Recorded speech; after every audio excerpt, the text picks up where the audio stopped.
Hello, boys and girls. Mrs. Sadowski again. Here we are to read chapter 27. After the fierce storms of winter came many days when the wind did not blow. The air was so heavy that it was hard to breathe, and the sun was so hot that the sea was like the sun itself, too bright to look at. The last day of this weather, I took the canoe from the cave and paddled around the reef to the sand spit.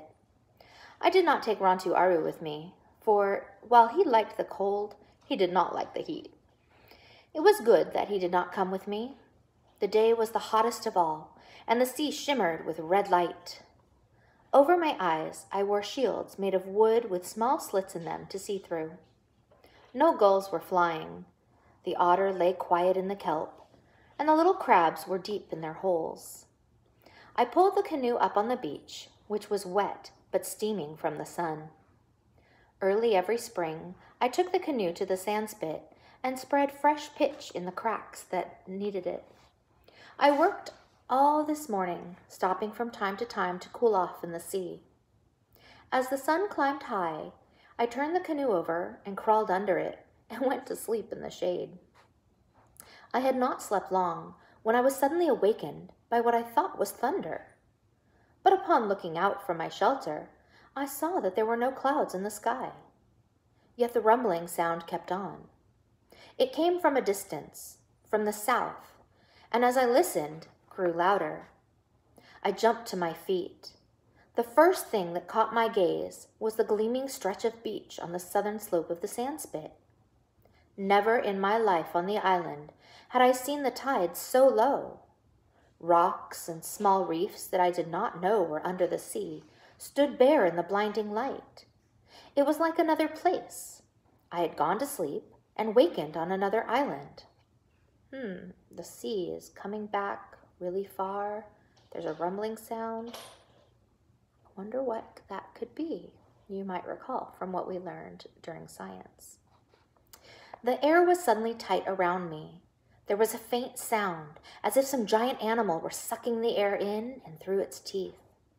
The rumbling came closer out of an empty sky, filling my ears.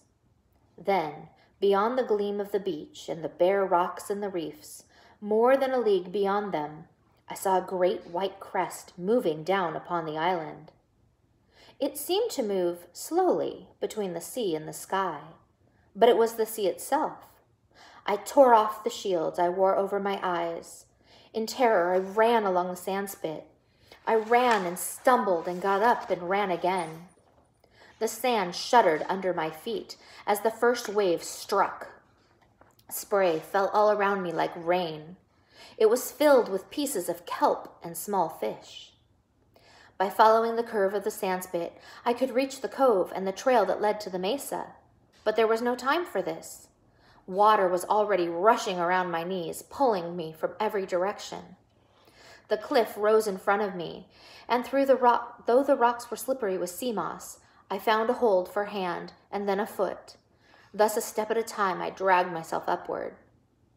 The crest of the wave passed under me and roared on toward Coral Cove. For a time, there was no sound. Then the sea began to seek its old place, running backward in long, foaming currents. Before it could do, another great wave moved out of the south. Perhaps it would be even bigger than the first one. I looked up. The cliff rose straight above me. I could climb no further. I stood facing the rock, with my feet on a narrow ledge and one hand thrust deep into a crack. Over my shoulder, I could see the wave coming. It did not come fast, for the other wave was still running out. For a while, I thought that it would soon not come at all, because the two suddenly met beyond the sand spit. The first wave was trying to reach the sea, and the second one was struggling toward the shore. Like two giants, they crashed against each other. They rose high in the air, bending first one way and then the other. There was a great roar, as if spears were breaking in battle, and the red light of the sun's spray that flew around them looked like blood.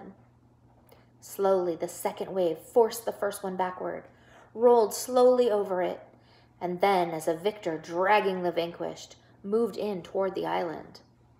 The wave struck the cliff. It sent long tongues streaming around me so that I could neither see nor hear. The tongues of water licked into the crevices, dragged at my hand and at my bare feet, gripping the ledge. They rose high above me, along the face of the rock, up, and then spent themselves against the sky and fell backwards, hissing past me to join the water rushing in toward the cove. Were there really tongues licking her? No, it's just the way she's describing the water. She's talking about the tongues as if she was using similes or metaphors to describe the ways the waves came crashing up against her and all around her. What is a giant wave?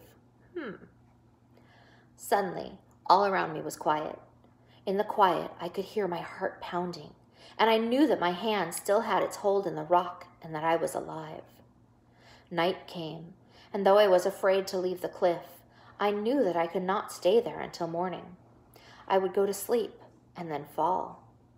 Neither could I find my way home, so I climbed down from the ledge and crouched at the foot of the cliff.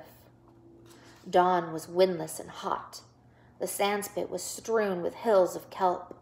Dead fish and lobsters and pink crabs lay everywhere, and 2 small whales were stranded against the rock walls of the cove.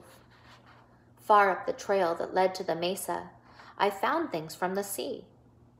Rontuaru was waiting at the fence. When I crawled under, he jumped on me and followed me around, never letting me out of his sight. I was glad to be home on the high headland, where the waves had not come. I had been gone only from one sun to the next, yet it felt like many suns, like the time I had gone away in the canoe. Most of the day I slept, but I had many dreams, and when I woke, everything around me was strange. The sea made no sounds on the shore. The gulls were quiet. The earth seemed to be holding its breath, as though it were waiting for something terrible to happen. At dusk, I was coming back from the spring with a basket of water on my shoulder. Walking along the cliff with Rontuaru, everywhere the ocean was smooth and yellow, and it lay against the island as if it were very tired. The gulls still quiet, perched on the rocky nests. Slowly, the earth began to move. It moved away from my feet, and for a moment I seemed to be standing in the air. Water tipped out of the basket and trickled over my face. Then the basket fell to the ground. Not knowing what I did, thinking foolishly that another wave was upon me, I began to run. But it was a wave of earth, and it rippled under me along the cliff.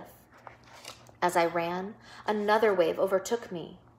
Looking back, I saw many of them coming out of the south, like the waves of the sea. The next thing I remember, I was lying on the ground, and Rontuaru was beside me, and we were both trying to get to our feet.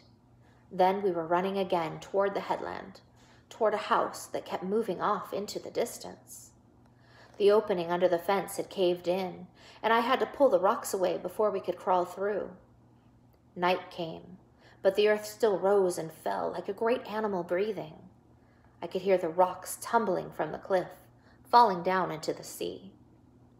All night, as we lay there in the house, the earth trembled and rocks fell, yet not the big one on the headland, which would have fallen if those who make the world shake had been really angry with us. In the morning, the earth was quiet once more, and a fresh wind that smelled of kelp blew out of the northern sea. Did you guess what Karana had experienced? First, she felt a tsunami, which probably meant there was some big earthquake while she was sleeping under the canoe. And then that next thing, that wave of earth, those were the aftershocks, the extra earthquakes. Must have been a pretty strong one to cause a tsunami and movement that threw her into the air. Let's see what happens in chapter 28.